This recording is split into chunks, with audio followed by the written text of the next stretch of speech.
Ramakrishna Hari Lakshmi popcorn maker Tisgaon, तालुका पाथर्डी, जिल्हा अहिल्यानगर या ठिकाणी आपल्या इथं पीटीजन पॉपकॉर्नचं काम केलं आहे.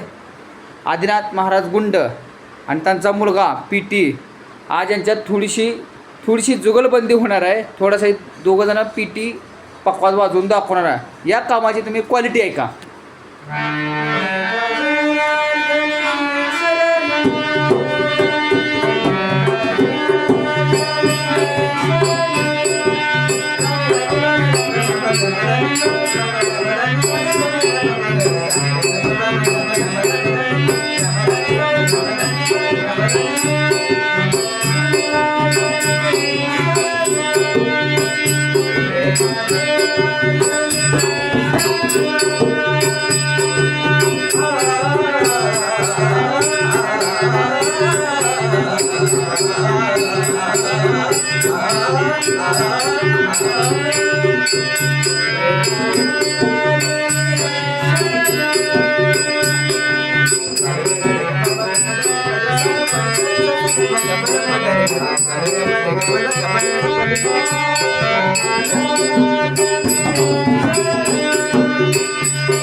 कोणाला जर आपला व्हिडिओ आवडला असता तर लाईक करा, सबस्क्राईब करा. रामकृष्ण हरी.